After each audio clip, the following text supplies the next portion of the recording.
السلام علیکم ورحمۃ اللہ وبرکاتہ۔ الحمدللہ آج ہم لوگوں نے 20ویں پارے کی تلاوت کو سنا، جس پارے کے اندر سورہ نمل کا آگے کا حصہ آج ہمارے سامنے تلاوت کیا گیا۔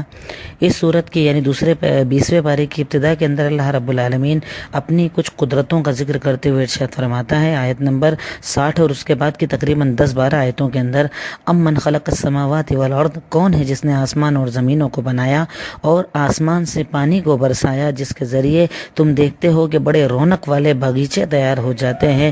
ما کان لکم ان تنبتوا شجرہ، جبکہ تمہاری طاقت نہیں تھی کہ تم ایک جھاڑ بھی اگا سکتے۔ بتائیے الہ مع اللہ، کہ اللہ کے ساتھ کوئی اور معبود ہے؟ بلکہ یہ لوگ قوم تو کسی اور کو اللہ کے برابر کرتے ہیں۔ پھر اللہ تعالیٰ کہتا ہے امن جعل الارض قرارا، کون ہے جس نے زمین کو برابر بنایا؟ کون ہے جس نے اس کے درمیان سے نہروں کو بنایا؟ کون ہے جس نے زمین کے اندر پہاڑوں کو لگایا؟ کون ہے جس نے سمندروں کے بیچ میں ایک راستہ بنایا، یعنی دو سمندر، جیسے کہ آپ دریائے نیل کے بارے میں آپ سنتے ہوں گے کہ ایک ایسا جگہ ہے کہ جہاں پر دو سمندر ملتے ہیں، ایک طرف میٹھا پانی ہے اور ایک طرف کھارا پانی ہے، ان کے درمیان کوئی دیوار نہیں ہے، لیکن اللہ کہتا ہے بتاؤ کون سی طاقت ہے جو ان دونوں سمندروں کو، ان کے پانی کو آپس میں ملنے سے روکتا ہے؟ تو اللہ تعالیٰ کہتا ہے کہ وہ اللہ تعالیٰ ہی کی ذات ہے جو ان پانی کو آپس میں ملنے سے روکتی ہے۔ اور یہ بھی چیز آپ دیکھ سکتے ہیں، آج سے 1450 سال پہلے جب اتنی تحقیقات نہیں تھی، اللہ نے اس چیز کو بیان کیا جسے لوگوں نے بعد میں سمجھا۔ اس کے بعد کہا ام یجیب المضطر، بتائیے جب پکارنے والا مجبوری کے عالم میں کوئی پکارتا ہے تو کون ہے جو اس کی تکلیفوں کو دور کرتا ہے؟ کون؟ اللہ تعالیٰ، یعنی اللہ تعالیٰ کہتا ہے کہ کیا بتائیے اللہ کے ساتھ کوئی اور ہے؟ پھر اللہ تعالیٰ کہتا ہے ام یہدیکم فی ظلمات البر والبحر، بتاؤ کون ہے جو تمہیں سمندر کی تاریکیوں سے یا زمین کی تاریکیوں سے راستہ دکھاتا ہے؟ یعنی سمندر میں جب تمہارا جہاز بھٹک جائے، راستہ نظر نہ آئے، اندھیرے کے اندر بھٹکتا پھرے، تو بتاؤ کون اسے صحیح راستہ دکھاتا ہے؟ تم زمین کے اندر کہیں سفر پر ہو، راستے پر ہو، راستہ بھٹک جاؤ، تو بتاؤ کون ہے جو تمہیں صحیح راستہ دکھاتا ہے؟ کون ہے کہ بارش کے پہلے جو خوشخبری والی ہواؤں کو بھیجتا ہے؟ الہ مع اللہ، بتائیے اللہ کے سوا کوئی اور بادشاہ ہے کیا؟ ام یبدؤ الخلق، بتائیے کون ہے پہلی مرتبہ پیدا کرنے والا؟ کون ہے بتاؤ مرنے کے بعد دوبارہ اٹھانے والا؟ کون ہے جو تمہیں آسمان اور زمین سے روزی دیتا ہے؟ بتائیے کہ اللہ کے علاوہ کوئی اور معبود ہے؟ اللہ کے ساتھ کوئی اور معبود ہے؟ تو اللہ تعالیٰ کہتا ہے کہ کہہ دیجئے اللہ کے سوا آسمان اور زمین میں کوئی غیب کا جاننے والا نہیں، یقیناً وہی اللہ تعالیٰ ہے۔ وقال، اللہ تعالیٰ اس کے بعد کفار کے کچھ جملوں کو ذکر کرتا ہے اور اللہ کے نبی کو کہتا ہے کہ آپ ان کے شرک کرنے پر غمزدہ مت ہوئیے، آپ اس کا ٹینشن مت لیجئے، بہت جلدی یہ جان لیں گے کہ جو کام کر رہے ہیں وہ غلط ہے۔ اس کے بعد اللہ رب العالمین ان کی گستاخیوں کو ذکر کرنے کے بعد رب العالمین ایک بات ذکر کرتا ہے، ارشاد فرماتا ہے وَإِذَا وَقَعَ الْقَوْلُ عَلَيْهِمْ، کہ جب ان پر عذاب کا وعدہ یعنی سچ ہو جائے گا، جب قیامت کا قریب آنے لگے گا وقت، تو اس وقت اللہ تعالیٰ ایک دابۃ الارض کو زمین سے نکالے گا، ایک زمین کے اندر سے ایک چوپایا نکلے گا جس کی صفات تو حدیث کے اندر نہیں بتائی گئی، لیکن صحابہ کرام کے کچھ اقوال آتے ہیں کہ سر اس کا سانڈ کی طرح ہوگا، جسم الگ الگ، یعنی جسم کے جتنے حصے ہیں وہ الگ الگ جانور کی طرح ہوں گے، اور اس کی خاصیت یہ ہوگی کہ وہ انسانوں سے بات چیت کرے گا۔ بس اس کے نکلنے کے بعد فوراً قیامت قائم ہو جائے گی۔ اس کے بعد اللہ رب العالمین ذکر کرتا ہے کہ جب سوچئے سور پھونکا جائے گا اس دن کیا ہوگا، اللہ رب العالمین کا اس دن عذاب آئے گا، تو اس دن لوگ کیا کریں گے؟ کون تمہیں اللہ کے عذاب سے بچائے گا؟ تو اللہ رب العالمین اس سورت کے آخری میں ہمیں اپنے عذاب سے ڈرا رہا ہے اور ہمیں صحیح معنوں میں ایمان لانے کا حکم دے رہا ہے۔ اس کے بعد آج ہمارے سامنے جو سورت تلاوت کی گئی وہ ہے سورہ قصص۔ قصہ کہا جاتا ہے ایک واقعے کو، اور قصص کہا جاتا ہے بہت سارے واقعات کو۔ چونکہ اس سورت کے اندر اللہ رب العالمین نے کچھ واقعات کا تذکرہ کیا، جس کی ابتدا اللہ رب العالمین نے کی حضرت موسیٰ علیہ السلام کے واقعے سے۔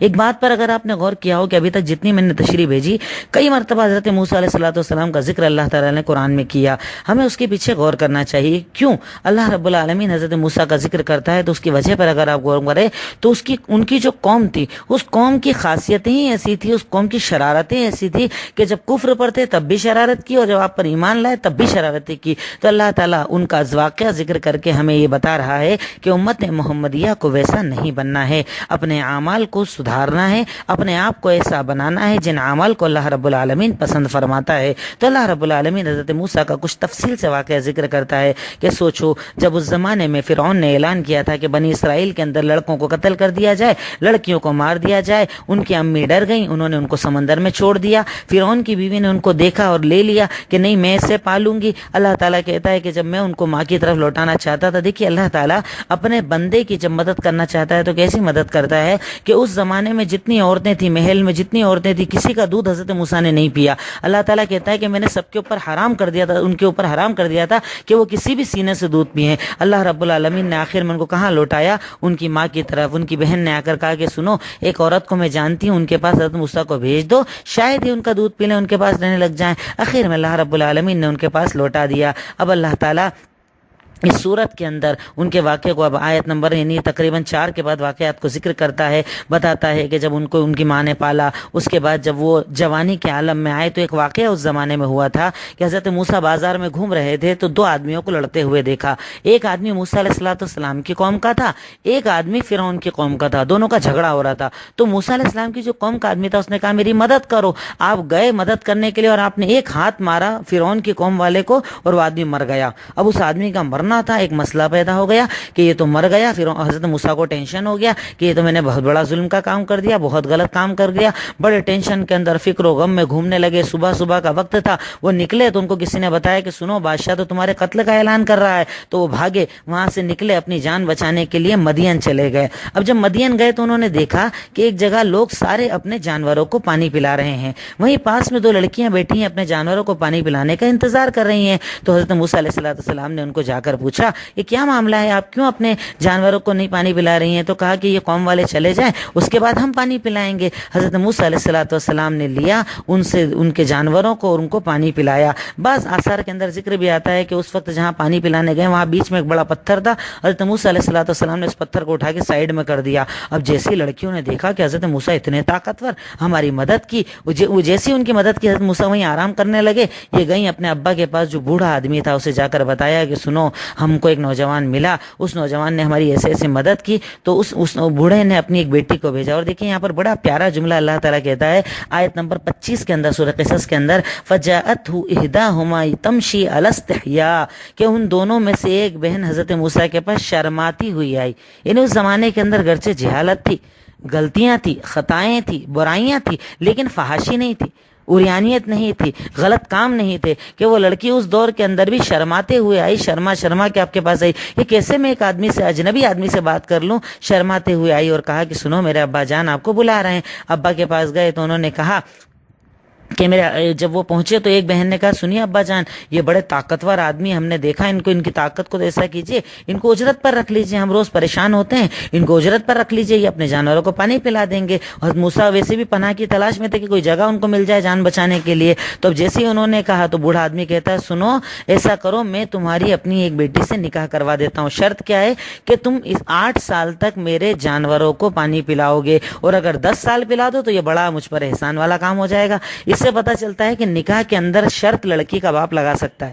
اگر لڑکی کا باپ چاہے کوئی شرط اگر وہ لگا دے تو اس شرط کو مانا جائے گا اگر دونوں اس کے اندر ایگری ہو جائیں. جیسا کہ حضرت موسیٰ ایگری ہوئے, انہوں نے ایگری کیا کہ ہاں ٹھیک ہے, اگر آپ کہہ رہے ہیں میں 8 سال تک آپ کے جانوروں کو پانی پلاؤں گا. اسی طرح انہوں نے مدت کو پورا کیا. مدت کو پورا کرنے کے بعد جب مدت پوری ہو گئی, اپنی بیوی کو لے کر نکلے تو پھر وہی پہلے جو میں نے واقعہ بتایا, جبل طور کے پاس انہوں نے آگ کو دیکھا, اللہ نے ان کو بلایا اور کہا کہ لو یہ چھڑی جو تمہارے ہاتھ میں پھینکا تو وہ اژدہا بن گئی. پھر کہا ہاتھ بغل میں ڈالو, بغل میں سے نکالا تو وہ چمکدار یعنی روشن نورانی ہو گیا. اللہ تعالیٰ نے انہیں یہ دلیلیں دی تھی اور کہا تھا کہ جاؤ فرعون کو ڈراؤ, کیونکہ فرعون نے زمین کے اندر بڑا فساد مچا رکھا ہے. یہ گئے فرعون کو اللہ تعالیٰ کا ڈر بتایا, فرعون نے بات نہیں مانی اور وہ جو جادوگروں والا معاملہ ہوا اس کے بعد فرعون ان کے پیچھے آیا کہ میں تو تمہیں ختم کر دوں گا, تم نے یہ کام غلط کر دیا. یعنی کل ملا کے پورا واقعہ ان کا بیان کیا گیا. اس کے بعد اللہ رب العالمین نے اسی صورت کے اندر ایک آیت ہمارے نبی کو ارشاد فرمائی, انک لا تہدی من احببت ولکن اللہ یہدی من یشاء وہو اعلم بالمہتدین. اے محمد الرسول اللہ صلی اللہ علیہ وسلم, آیت نمبر 56 کے اندر کہا کہ آپ جسے چاہیں ہدایت نہیں دے سکتے, ہدایت دینے کا کام اللہ رب العالمین کا ہے اور یقیناً وہ ہدایت پانے والوں کو جانتا ہے. اس آیت کا ایک شان نزول ہے کہ اللہ کے نبی کے چچا ابو طالب جو ساری زندگی آپ کی مدد کیا کرتے تھے, جب ان کے انتقال کا وقت آیا اللہ کے نبی محمد الرسول اللہ صلی اللہ علیہ وسلم کی خدمت کے اندر جاتے ہیں اور کہتے ہیں چچا جان آپ اسلام قبول کر لیجئے. ابو جہل وہیں پر بیٹھا تھا. ابو طالب نے ابو جہل کی طرف دیکھا تو ارے مرتے وقت اپنا دین چھوڑ دو گے؟ نہیں مانے. اللہ کے نبی محمد رسول اللہ جو آپ سے بڑی محبت کرتے تھے وہ کہتے تھے کہا اے چچا جان میرے کان میں کلمہ پڑھ دو, میں اللہ سے آپ کے لیے گزارش کروں گا, سفارش کروں گا. تو اللہ تعالیٰ نے اس آیت کو نازل کیا کہ آپ پریشان مت ہوئیے, ہدایت کا کام اللہ کا ہے. جب اللہ ہی ان کو ہدایت نہیں دینا چاہ رہا ہے تو آپ کیوں پریشان ہو رہے ہیں؟ یقیناً اللہ رب العالمین ہدایت پانے والوں کو جانتا ہے. ہدایت کیسے دی جائے گی اللہ رب العالمین جانتا ہے, اور وہ اللہ رب العالمین کے احکامات وہ جیسے چاہتا ہے ویسے اس کو قائم کر دیتا ہے. اس کے بعد کئی قوموں کا اللہ رب العالمین نے ذکر کیا. خاص طور پر اللہ رب العالمین نے اس صورت کے اندر قارون کا ذکر کیا. قارون کون؟ جسے اللہ رب العالمین یعنی حضرت موسیٰ کی قوم کے اندر یہ بھی تھا, بہت زیادہ مالدار بنایا تھا, خزانے مال اور دولت, اتنی مال اور دولت کہ اس کے اندر وہ تکبر کے اندر آ گیا تھا. یہی وہ قارون کے جس نے جنت بنائی تھی. کہا موسیٰ تم جنت کی بات کرتے ہو, تمہارے نبی جنت کے بارے میں بتاتے ہیں, رکو میں دنیا ہی کے اندر جنت بنا دوں گا. بڑے تکبر بھرے دعوے کیا کرتا تھا. تو اللہ رب العالمین, اچھا اس کی ایک اور خاصیت اللہ تعالیٰ نے ایک جو جملہ ارشاد فرمایا ہے ہمارے لیے سوچنے والا مقام ہے. آیت نمبر 87 اللہ تعالیٰ کہتا ہے کہ جب قارون سے کہا گیا کہ بھئی اللہ تعالیٰ کی عبادت کرو, اللہ ایک, وہی خالق, وہی مالک, وہی عطا کرنے والا, وہی دینے والا ہے, تو قارون ایک جملہ کہا کرتا تھا کہ سنو انما اوتیتہ علی علم, یہ جو بھی میرے پاس بینک بیلنس, جو میرے سورسز, جو میرے پاس یہ دنیا کا سارا اسٹیٹس ہے, یہ تم جو سب دیکھ رہے ہو نا, یہ میرے نالج کی وجہ سے, یعنی میں نے محنت کی, میں نے دماغ لگایا, میں نے کمایا, یہ ساری میری دولت ہے. تو اللہ رب العالمین کو اس کا یہ جملہ پسند نہیں آیا. آج ہم بھی بولتے ہیں نا مکان اپن نے بنایا, دکان اپن نے خریدی, گاڑی اپن لے کر آئے ہیں, یہ ہمارا ہے. اللہ رب العالمین ایسے جملوں کو پسند نہیں فرماتا. اسی لیے ہمارے نبی کا یہ طریقہ تھا, جب آپ کوئی بھی بات کہتے تو اس میں اللہ کا شکر ادا کرتے تھے. الحمدللہ اللہ نے گھر بنوایا, الحمدللہ اللہ نے گاڑی دلائی, الحمدللہ. ایک مومن کے جملے ہونا چاہیے. جب کوئی آپ سے سوال کرے آپ کہیں اللہ کا شکر, اللہ نے دلوا دیا, اللہ نے کروا دیا, اللہ کرانے والا, انشاءاللہ کروں گا, ماشاءاللہ اللہ کا شکر. یعنی ہر قدم پر اللہ کا جملہ استعمال کرنا چاہیے. اس نے کہا کہ میں اپنے علم, اپنے نالج, اپنے سورسز کی بنیاد پر یہ سارا پیسہ میرے پاس ہے. میرا اسٹیٹس اس وجہ سے کیونکہ میں بڑا علم والا ہوں, بڑا نالج والا ہوں, بڑا سمجھدار ہوں. اللہ تعالیٰ کہتا ہے کہ میں نے اس کی ایسی پکڑ کی کہ جب وہ نکلا اکڑتے ہوئے اپنی قوم کے اندر, میں نے اسے زمین میں دھسا دیا. فخسفنا به, ہم نے اسے, اس کے گھر کو, یعنی جو بھی اس نے کچھ بنایا تھا سب کچھ زمین کے اندر دھسا دیا. یہ اللہ کا عذاب ہے جو اللہ متکبرین کو دیتا ہے, اللہ اکڑنے والے اور گھمنڈ کرنے والوں کو دیتا ہے. یقیناً ایک مومن کو ہر وقت اللہ تعالیٰ کے سامنے تکبر سے بچنا چاہیے, گھمنڈ سے بچنا چاہیے. اور اسی لیے اللہ تعالیٰ جھکنے والوں کو پسند کرتا ہے, ان مومنین کو پسند کرتا ہے جن کے اندر جھکنے کا جذبہ پایا جاتا ہے, جو اللہ رب العالمین کے حضور جھکنے والے ہوتے ہیں. اس کے بعد ہمارے سامنے سورہ عنکبوت پڑھی گئی. سورہ عنکبوت کے ابتدا کے اندر اللہ رب العالمین ارشاد فرماتا ہے دوسری آیت کے اندر, احسب الناس ان یترکوا ان یقولوا آمنا وهم لا یفتنون, کیا یہ لوگ سمجھتے ہیں کہ ہم انہیں ایسے ہی چھوڑ دیں گے, یعنی بس ایمان لائے اور ہم چھوڑ دیں گے اور ان کی آزمائش نہیں لیں گے. وَلَقَدْ فَتَنَّا الَّذِينَ مِن قَبْلِهِمْ, یقیناً ہم نے ان سے پہلے لوگوں کا بھی امتحان لیا تاکہ اللہ تعالیٰ جان لے کہ سچے کون اور جھوٹے کون. یعنی زبان سے کلمہ کہنا بڑا آسان ہے, لیکن کلمے پر جمتا کون ہے, اللہ کی عبادت پر رکتا کون ہے, اللہ کو مالک مانتا کون ہے, اللہ تعالیٰ کو خالق مانتا کون ہے. ہر وقت توکل کرنا, صبر کرنا, ڈر رکھنا, محبت کرنا, یعنی اللہ تعالیٰ کو اللہ تعالیٰ مانتا کون ہے. چاہے بیماری آ جائے, چاہے چلتا کاروبار رک جائے, چاہے اولاد نہ ہو, چاہے گھر میں انتقال ہو جائے, کسی بھی مصیبت کے آنے پر کون ہے جو کہتا ہے انا للہ و انا الیہ راجعون, کون صبر کرتا ہے, کون اللہ کی آزمائشوں پر پورا پورا اترتا ہے. تو اللہ کہتا ہے کہ جنت اتنی آسانی کا نام نہیں, جنت دینے کے پہلے ہم مومن کے ایگزامز لیتے ہیں, مومن کو چیک کرتے ہیں. اس کے بعد اللہ رب العالمین آیت نمبر 8 کے اندر ماں باپ کے حقوق کو بیان کرتے ہوئے ایک جملہ ارشاد فرماتا ہے, وَوَصَّيْنَا الْإِنسَانَ بِوَالِدَيْهِ حُسْنًا, ہم نے انسان کو نصیحت کی ہے کہ اپنے والدین کے ساتھ وہ حسن سلوک کرے, لیکن کب تک؟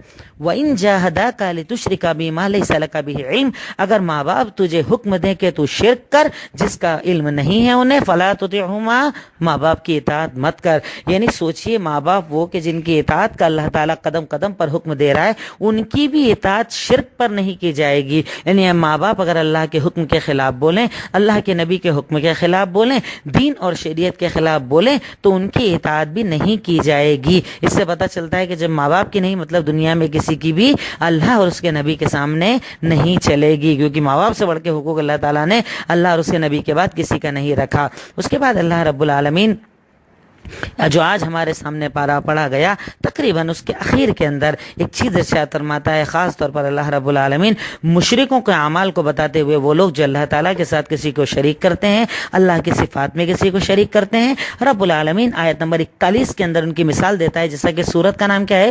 سورت العنکبوت۔ عنکبوت کہا جاتا ہے مکڑی کو۔ اللہ رب العالمین اس کی مثال دیتے ہوئے ارشاد فرماتا ہے، مثل الذین اتخذوا من دون اللہ اولیاء، ان لوگوں کی مثال جو اللہ کو چھوڑ کر، یعنی اللہ تعالیٰ کو چھوڑ کر کسی اور کو اپنا ولی، اپنا دوست، اپنا مددگار بناتے ہیں، ان کی مثال مکڑی کی طرح ہے۔ کیسے مکڑی کی طرح ہے؟ اتخذت بیتا، مکڑی ایک گھر بناتی ہے، لیکن کیا مسئلہ ہوتا ہے؟ وَإِنَّ أَوْهَنَ الْبُيُوتِ لَبَيْتُ الْعَنْكَبُوتِ، اور جان لو کہ اس دنیا میں سب سے کمزور گھر کون بناتا ہے؟ مکڑی۔ آپ دیکھیں مکڑی جب گھر بناتی ہے، ایک انگلی کے اشارے سے آپ اس کو گرا سکتے ہیں، آپ نے انگلی ٹچ کی، گر گیا، ٹوٹ گیا۔ تو اللہ تعالیٰ کہتا ہے یہی دنیا کے رشتوں کی اوقات اور حیثیت ہے کہ اگر تم اللہ کو چھوڑ کر کسی اور سے رشتہ بناتے ہو تو ان رشتوں کی اوقات کیسے ہے؟ وہ بالکل مکڑی کے جالوں کی طرح ہے کہ جیسے وہ ذرا ہمیں گر جاتے ہیں، ویسے ہی یہ رشتے بھی گر جائیں گے، ناطے بھی ٹوٹ جائیں گے، تعلقات ٹوٹ جائیں گے۔ اس لیے اگر پکارنا ہے تو اللہ کو پکارو، مانگنا ہے اللہ سے مانگو، جھکنا ہے اللہ کے آگے جھکو،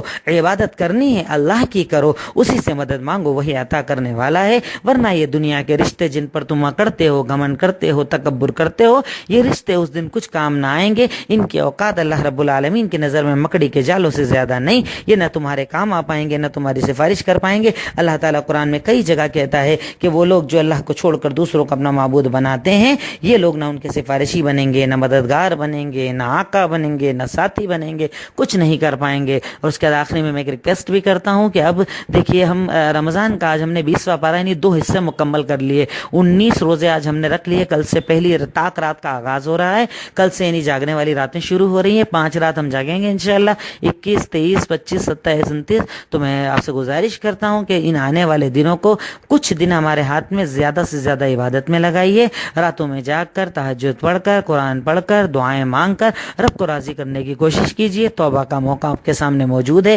ہمارے سامنے موجود ہے، جھک جائیے، گڑگڑا لیجیے، شاید کہ اللہ رب العالمین انشاءاللہ، امید کر کے، یقین کر کے مانگے، انشاءاللہ اللہ رب العالمین ہمارے گناہوں کو معاف کرے گا۔ اور ایک گزارش یہ بھی کہ اپنی دعاؤں میں مجھے بھی شامل رکھیں انشاءاللہ۔ جزاک اللہ خیر۔ السلام علیکم ورحمۃ اللہ وبرکاتہ۔